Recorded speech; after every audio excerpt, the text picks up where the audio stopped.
Hello friend, welcome to my YouTube channel Sky Notes. Friends, आज के lecture में हम सीडीपी का एक टॉपिक मूल्यांकन यानी इवेल्युएशन के बारे में पढ़ेंगे। तो बने रहिए मेरे साथ। चलिए शुरू करते हैं।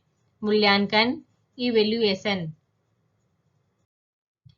मूल्यांकन मूल्यांकन किसी विषय वस्तु, व्यक्ति आदि के गुण दोषों का विवेचन करके उसके संबंध में सही निर्णय करना मूल्यांकन कहलाता है। यह मात्रात्मक एवं गुणात्मक दोनों होता है। अब देखते हैं ये मूल्यांकन क्या होता है। किसी भी विषय वस्तु को उसके गुण के आधार पर मूल्य प्रदान करने की प्रक्रिया मूल्यांकन कहलाती है। मूल्यांकन में क्या प्रदान किया जाएगा? मूल्य प्रदान किया जाएगा। अब ये मूल्य गुण को प्रकट करते हैं। एक व्यक्ति को भी मूल्य प्रदान किया जाता है, एक वस्तु को भी मूल्य प्रदान किया जाता है। आपके द्वारा किसी भी प्रकार का जो भी कार्य किया जाता है, उस कार्य के आधार पर आपकी योग्यता का निर्धारण होता है। आपकी योग्यता को मूल्य प्रदान किया जाता है। यही प्रक्रिया मूल्यांकन के अंतर्गत हमको देखने को मिलती है। बालक बालिकाओं के द्वारा किए जाने वाले कार्यों के आधार पर उनकी योग्यता का निर्धारण करने की प्रक्रिया मूल्यांकन कहलाती है। और विषय वस्तु को सिखाने के बाद शिक्षक यह चाहता है कि बालकों ने कितना सीखा और कौन से उद्देश्य की कितनी मात्रा में पूर्ति हुई और बालक के व्यवहार में कितना परिवर्तन हुआ। ये सब बातें हमें मूल्यांकन के अंतर्गत देखने को मिलती है। अब आगे चलते हैं। मूल्यांकन शिक्षण अधिगम प्रक्रिया का एक महत्वपूर्ण अंग है। यह पढ़ाने में शिक्षकों की तथा सीखने में विद्यार्थियों की मदद करता है। मूल्यांकन पढ़ाने में शिक्षकों की और सीखने में विद्यार्थियों की मदद करता है। मूल्यांकन एक निरंतर चलने वाली प्रक्रिया है, लगातार चलने वाली प्रक्रिया है। यह मूल्य निर्धारण में शैक्षिक स्तर अथवा विद्यार्थियों की उपलब्धियों को जानने में सहायक होता है। मूल्यांकन विद्यार्थियों की उपलब्धि को जानने में सहायक होता है। अब जो मूल्यांकन की परिभाषाएं हैं वो देख लेते हैं। शिक्षा आयोग के अनुसार मूल्यांकन एक अनवरत प्रक्रिया है। यह पूर्ण शिक्षा प्रणाली का एक अभिन्न अंग है और यह शिक्षा उद्देश्यों से घनिष्ठ रूप से संबंधित है। यह छात्रों की अध्ययन आदतों तथा शिक्षक की शिक्षण विधियों पर अधिक प्रभाव डालता है। इस प्रकार यह न केवल शैक्षिक उपलब्धि के मापने में सहायता करता है, अपितु उसमें आवश्यक सुधार भी करता है। सेकंड डेफिनेशन है माइकेलिस के अनुसार मूल्यांकन उद्देश्यों की प्राप्ति की सीमा का निर्णय करने की प्रक्रिया है। अब है मूल्यांकन के प्रकार। सबसे पहला प्रकार है संरचनात्मक मूल्यांकन। निर्माणाधीन कार्यों के मध्य जब किसी का मूल्यांकन किया जाता है उसे संरचनात्मक मूल्यांकन कहते हैं। संरचनात्मक मूल्यांकन में किसी शैक्षिक कार्य या किसी योजना की गुणवत्ता और उसकी उपयोगिता का आकलन किया जाता है, जिससे उसको और अधिक उपयोगी और प्रभावशाली बनाया जा सके। जैसे एग्जाम्पल है इसका, छात्र किसी कक्षा में होते हैं तो उनका यूनिट टेस्ट या टॉपिक टेस्ट लिया जाता है, उसे संरचनात्मक मूल्यांकन कहा जाता है। तो क्या होता है संरचनात्मक मूल्यांकन? जब टीचर पढ़ाता है, लेसन कंप्लीट करा देता है, उसके बाद में वो बच्चे का टेस्ट लेता है तो उसको पता लग जाता है कि बच्चे ने कितना सीखा है। तो ये संरचनात्मक मूल्यांकन होता है। सेकंड है योगात्मक मूल्यांकन। आकलित या योगात्मक मूल्यांकन से हम किसी ऐसी योजना, काम करने के तरीकों या पहले से ही चल रहे किसी शैक्षिक कार्य से हो रहे प्रभावों और ज्ञान का मूल्यांकन करते हैं। जैसे विद्यालय में होने वाली वार्षिक परीक्षा, जिसमें छात्रों के पूरे साल में अर्जित किए गए ज्ञान का आकलन किया जाता है, जिससे छात्र के अगली कक्षा में जाने और न जाने का निर्णय लिया जाता है। तो योगात्मक मूल्यांकन क्या है कि जो मूल्यांकन साल के अंत में किया जाता है। जैसे हम कोई भी क्लास में पढ़ते हैं तो जैसे फिफ्थ क्लास में पढ़ते हैं तो उसमें हमको टीचर पढ़ाता है पूरे एक साल, और फिर बाद में हमारी परीक्षा लेता है वो। तो उस परीक्षा के आधार पर वो तय करता है कि हम आगे की क्लास में जाएंगे या नहीं जाने वाले हैं। तो ये योगात्मक मूल्यांकन होता है, ये साल के अंत में होता है। आगे है मूल्यांकन का महत्व। इसके द्वारा छात्रों की क्षमताओं का ज्ञान होता है। इसके द्वारा अध्यापक की योग्यता का पता लगाया जा सकता है। मूल्यांकन द्वारा अध्यापक को छात्रों की प्रगति एवं उन्नति की जानकारी प्राप्त हो जाती है। मूल्यांकन है उसके द्वारा अध्यापक को पता चल जाता है कि बच्चे ने कितना सीखा है, जो टीचर ने सिखाया है उसमें से बच्चे ने कितना सीखा है, इसकी जानकारी टीचर को मिल जाती है। विशिष्ट बालकों की पहचान हो जाती है मूल्यांकन के माध्यम से, और उनकी क्षमता का विकास किया जा सके। इसके द्वारा ही पाठ्यक्रम में संशोधन एवं सुधार किया जा सकता है। शैक्षिक कार्यक्रम एवं शिक्षण विधियां उपयुक्त हैं या नहीं, मूल्यांकन के द्वारा ज्ञात किया जा सकता है। जो शिक्षण विधियां बच्चों को पढ़ाने के लिए उपयोग में ली जा रही है वो उपयुक्त है या नहीं, बच्चों को उन विधियों से अच्छे से समझ में आ रहा है या नहीं आ रहा, जो टीचर पढ़ा रहा है वो हम मूल्यांकन के द्वारा पता कर सकते हैं। शिक्षक की कुशलता एवं सफलता का मापन करता है। शिक्षक मूल्यांकन के आधार पर उनकी शिक्षण विधियों की अच्छाई या बुराई को जान पाते हैं तथा उसमें यथासंभव परिवर्तन करते हैं। मूल्यांकन के कारण छात्र पढ़ने के लिए प्रेरित होते हैं और उनका कक्षा में निष्पादन परफॉर्मेंस उतना ही श्रेष्ठ होता है। मूल्यांकन इसके द्वारा छात्रों की कुशलताओं, योग्यताओं आदि की ग्रहणशीलता को ज्ञात किया जा सकता है। मूल्यांकन के द्वारा हम इस छात्र की योग्यता का पता लग जाता है एक टीचर को, और उसकी ग्रहणशीलता को भी ज्ञात किया जा सकता है। आगे है मूल्यांकन की विशेषताएं। अच्छे मूल्यांकन की कौन कौन सी विशेषताएं हैं वो देख लेते हैं हम। सबसे पहले है वैधता। वैधता क्या होती है कि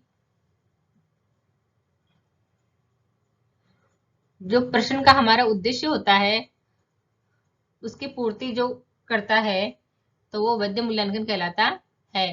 प्रश्न का उद्देश्य अगर उसकी पूर्ति करता है तो वो वैध मूल्यांकन होता है। देखते हैं, वैध मूल्यांकन वह होता है जो वास्तव में उसी बात का परीक्षण करे जिसके बारे में वह जानना चाहता है।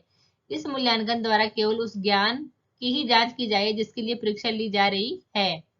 जैसे देखो, सामाजिक अध्ययन की शिक्षा में यह गुण परीक्षा के समय भी माना जाता है जब भाषा की कमजोरी तथा ऐसे ही स्थिति किसी अन्य बात का विद्यार्थी द्वारा प्राप्त अंकों पर प्रभाव न पड़े।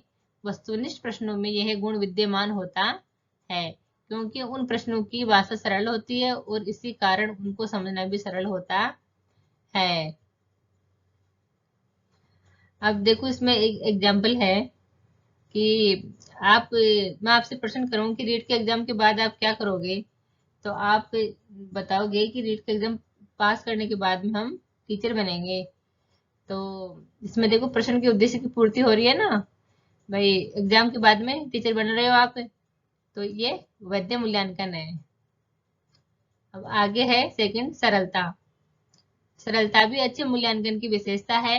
मूल्यांकन की सरलता से अभिप्राय यह है कि उसकी व्यवस्था करने में किसी प्रकार की कठिनाई न हो, वह परीक्षक के लिए सिरदर्द तथा परीक्षार्थी के लिए भय न बन जाए।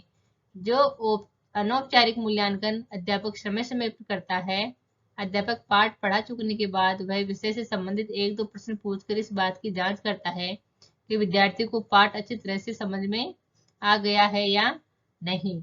वह विद्यार्थी को गृह कार्य देता है और प्रश्न याद करने के लिए कहता है तथा दूसरे दिन कक्षा में उसे सुनता है अथवा लिखकर भी देखता है। इस प्रकार का मूल्यांकन सरल ही माना जाएगा। इसमें क्या है सरल, इसमें कि अध्यापक पाठ पढ़ाता है तो उसमें से वो बालक को प्रश्न पूछता है पढ़ाने के बाद में, या फिर उसको अच्छी तरह से पाठ समझ में आया है या नहीं, इसके लिए वह कुछ क्वेश्चन याद करने के लिए देता है बच्चे को, और जब बच्चा उस क्वेश्चन को याद करके सुनाता है टीचर को, तो ये इसका गुण है, ये भी एक। आगे है विश्वसनीयता। विश्वसनीयता का अर्थ है विश्वास के पात्र, अर्थात जब अंकों का बदलाव न हो, दोबारा से चेक करने पर भी अंक समान रहे।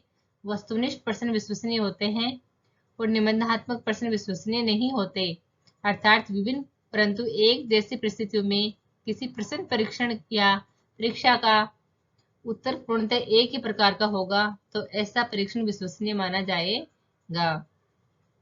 जो प्रश्न है उनका उत्तर एक ही होगा तो वो विश्वसनीय माना जाएगा, और उसको बार बार चेक करने पर भी उसके अंक में कोई असमानता नहीं आएगी, अंक केवल वैसे रहेंगे जैसे पहले थे, वैसे समान रहेंगे, तो वो विश्वसनीयता का गुण हो जाएगा। आगे है व्यवहारिकता। मूल्यांकन की प्रक्रिया लागत, समय और प्रयोग सरलता की दृष्टि से वास्तविक, व्यवहारिक और कुशल होनी चाहिए। वस्तुनिष्ठ। उत्तम परीक्षा में वस्तुनिष्ठता का होना भी आवश्यक है। इसका अभिप्राय यह है कि जिस मूल्यांकन में एक ही उत्तर हो और परीक्षक का प्रभाव न पड़ता हो, और एक प्रश्न का उत्तर केवल एक ही हो, अंक चाहे कोई भी लगाए, परीक्षार्थी को अंक उतने ही मिले। तो जो वस्तुनिष्ठता का गुण है इसमें यह है कि जो बच्चे ने एग्जाम दिया है, जो आंसर लिखे हैं, उनको चाहे कोई भी टीचर चेक करे, वो सब अंक उनके समान आने चाहिए। अगर वो सही लिखता है तो उसको वैसे ही अंक मिलने चाहिए, और गलत लिखता है तो वो कट हो जाएंगे नंबर। ये है इसमें वस्तुनिष्ठता में।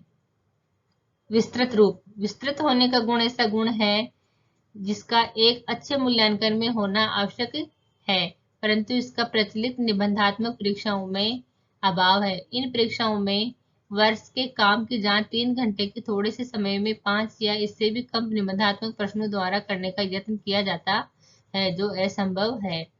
इसका परिणाम यह होता है कि पाठ्यक्रम के कुछ भाग बिल्कुल अछूते रह जाते हैं।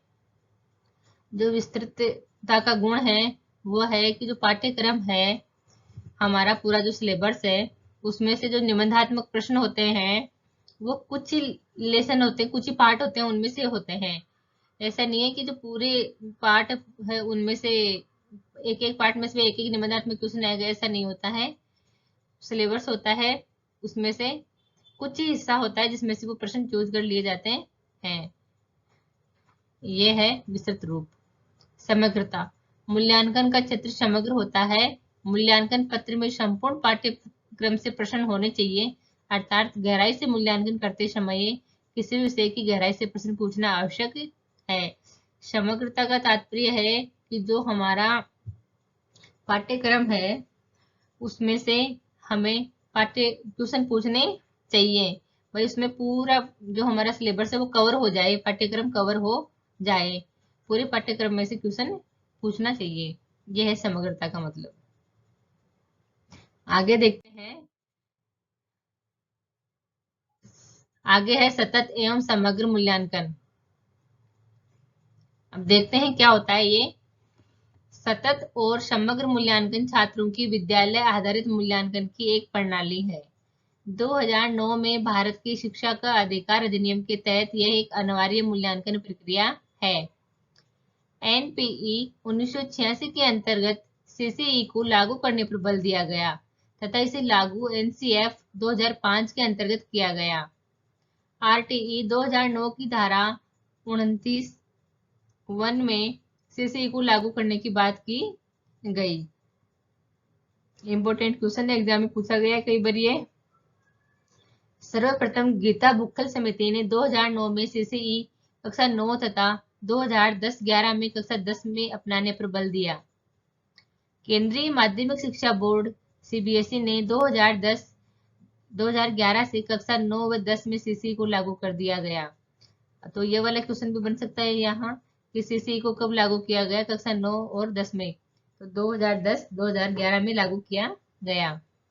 पूर्ण देश में सीसीई 1 अप्रैल 2010 से लागू हो गया। पूरे देश में जो सीसीई था वो 1 अप्रैल 2010 से लागू हो गया। ये क्वेश्चन भी एग्जाम में आया हुआ है, इंपॉर्टेंट क्वेश्चन है। राजस्थान में सर्वप्रथम अलवर जयपुर के 60 विद्यालयों में सीसीई को 2010-2011 पायलट प्रोजेक्ट के रूप में लागू किया गया। सन 2015 से 16 में सीसीई को संपूर्ण राजस्थान में लागू कर दिया गया। राजस्थान में सीसीई से संबंधित प्रशिक्षण केंद्र की स्थापना उदयपुर में की गई है। राजस्थान में सीसीई को SIQE state initiative for and quality education नाम दिया गया।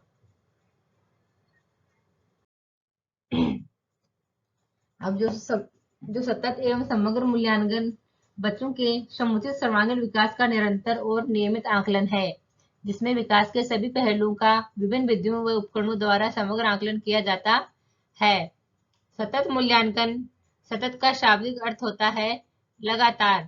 इस प्रकार सतत मूल्यांकन लगातार चलने वाली प्रक्रिया है। इसमें बच्चे का आकलन सतत एवं नियमित रूप से किया जाता है, जो पूरे वर्ष औपचारिक एवं अनौपचारिक रूप से चलता रहता है। अब जो सतत मूल्यांकन है, इसका क्या मतलब है? लगातार मूल्यांकन करें, और ये प्रक्रिया अनवरत चलने वाली है। इसमें बच्चे का सर्वांगीण विकास पर बल दिया गया है सतत और समग्र मूल्यांकन में, और ये वर्ष भर औपचारिक और अनौपचारिक रूप से चलता रहता है। सतत आकलन एवं कक्षा शिक्षण प्रक्रिया दोनों साथ साथ चलने वाली प्रक्रिया है। इसमें न सिर्फ विषय आधारित बल्कि सह पाठ्यक्रम गतिविधियों का भी नियमित रूप से आकलन किया जाता है। समग्र मूल्यांकन ऐसी प्रक्रिया के रूप में समझा जाता है जो विद्यार्थी के ज्ञानात्मक, भावात्मक एवं सृजनात्मक सभी पक्षों का संपूर्ण एवं समग्र आकलन करता है। जो समग्र मूल्यांकन है वो विद्यार्थी के ज्ञानात्मक पक्ष, भावात्मक पक्ष और सृजनात्मक पक्ष सभी का आकलन करता है समग्र रूप से। समग्र आकलन अवलोकन, चर्चा, साक्षात्कार आदि के माध्यम से किया जा सकता है। समग्र का अर्थ है शैक्षिक और शैक्षिक पक्षों को शामिल करना। अब शैक्षिक जो है उसमें तो हमारे क्लास में जो हमको टीचर पढ़ाते हैं वो सब इसमें शामिल हो जाएंगी, पाठ्य वस्तु वगैरह। और जो ये शैक्षिक पक्ष है, इसमें जो हमारी निबंध प्रतियोगिता, रंगोली प्रतियोगिता, खेल कूद, पोस्टर प्रतियोगिता आदि शैक्षिक गतिविधियों में आ जाएंगे। शैक्षिक पहलुओं से पाठ्यक्रम के क्षेत्र शामिल होते हैं, जबकि सह शैक्षिक क्षेत्र में जीवन कौशल, अभिवृत्ति और मूल्य सम्मिलित होते हैं। ये था हमारा सतत और समग्र मूल्यांकन। अब यह है इसके उद्देश्य, सतत एवं समग्र मूल्यांकन के उद्देश्य। देखते हैं क्या होते हैं ये। विभिन्न विषयों में निश्चित समय उपरांत बच्चों की प्रगति जानना। विभिन्न विषयों में निश्चित समय उपरांत बच्चों की प्रगति जानना। एक समय के पश्चात इसमें बच्चों का आकलन किया जाता है कि बच्चे ने क्या सीखा है, कितना सीखा है। बच्चों के व्यवहार में हुए परिवर्तनों का पता लगाना। प्रत्येक बच्चे को सीखने और समुचित विकास में मदद करना। जो समग्र और सतत मूल्यांकन है वो कक्षा के प्रत्येक बच्चे को सीखने और समुचित विकास में मदद करता है, सृजनशीलता को बढ़ावा देता है, बच्चे की व्यक्तिगत और विशेष जरूरतों का पता लगाता है, बच्चों को सीखने में कठिनाइयों को दूर करने के लिए अध्यापन की उपयुक्त योजना बनाता है। बच्चे को सीखने में कहाँ कठिनाइयां आ रही हैं तो ये इसके द्वारा अध्यापन की उपयुक्त योजना बना सकते हैं। इसमें बच्चों की रुचि का ज्ञान हो जाता है कि बच्चों को कौन से विषय में ज्यादा रुचि है, टीचर को पता लग जाता है। कक्षा में चल रही सीखने सिखाने की प्रक्रिया को बेहतर बनाना समग्र एवं सतत मूल्यांकन का उद्देश्य है। बच्चों में परीक्षा के प्रति व्याप्त भय व दबाव को दूर करना और स्व आकलन के लिए प्रोत्साहित करना। जो समग्र और सतत मूल्यांकन है वो बच्चों में परीक्षा के प्रति जो भय बना रहता है ना, दबाव, वो दूर करता है और बच्चों को अपना आकलन करने के लिए प्रोत्साहित करता है। ये था हमारा समग्र और सतत मूल्यांकन। आई होप आपको ये अच्छे से समझ में आ गया होगा, समग्र और सतत मूल्यांकन। अब कुछ इंपॉर्टेंट क्वेश्चन है वो देख लेते हैं हम। सबसे पहला क्वेश्चन है, सतत एवं समग्र मूल्यांकन के उद्देश्य कौन कौन से हैं? तो इसमें समग्रता, विश्वसनीयता, और वस्तुनिष्ठता, ये सब सतत और समग्र मूल्यांकन के उद्देश्य हैं। सतत एवं समग्र मूल्यांकन का अर्थ है, क्या होता है समग्र और सतत मूल्यांकन का अर्थ? तो यह है विद्यालय आधारित मूल्यांकन जिसमें बाल विकास की सभी पहलू शामिल हैं। समग्र एवं सतत मूल्यांकन का अर्थ होता है विद्यालय आधारित मूल्यांकन जिसमें बाल विकास के सभी पहलू शामिल हैं। थर्ड क्वेश्चन है, सतत एवं समग्र मूल्यांकन का प्रमुख उद्देश्य क्या है? तो इसके उद्देश्य परिमाणात्मक, निदानात्मक और गुणात्मक सभी इसके उद्देश्य होते हैं। तो इसमें उपयुक्त सभी आ जाएगा। आगे है फोर्थ क्वेश्चन, सतत एवं समग्र मूल्यांकन में समग्र मूल्यांकन शब्दावली से क्या तात्पर्य है? तो समग्र मूल्यांकन जो शब्दावली है उसका तात्पर्य है शैक्षिक एवं शैक्षिक क्षेत्र का मूल्यांकन करना। और सतत एवं समग्र मूल्यांकन को कब लागू किया गया? तो 2009 में इसको लागू किया गया था। तो ये हमारे क्वेश्चन आंसर थे, वो कंप्लीट हो गए हैं। और आई होप आज का टॉपिक आपको अच्छे से समझ में आ गया होगा। मूल्यांकन क्या होता है, मूल्यांकन की विशेषताएं, और जो सतत और समग्र मूल्यांकन है ये सब हमने पढ़ लिया है और ये आपको अच्छे से समझ में आ गया होगा। अगर आपको ये टॉपिक अच्छे से समझ में आया है तो मेरे वीडियो को लाइक करो और चैनल को सब्सक्राइब कीजिए और बेल आइकन का बटन ऑन कीजिए। मैं जब भी वीडियो डालूं नोटिफिकेशन आपको मिल जाए। Thank you.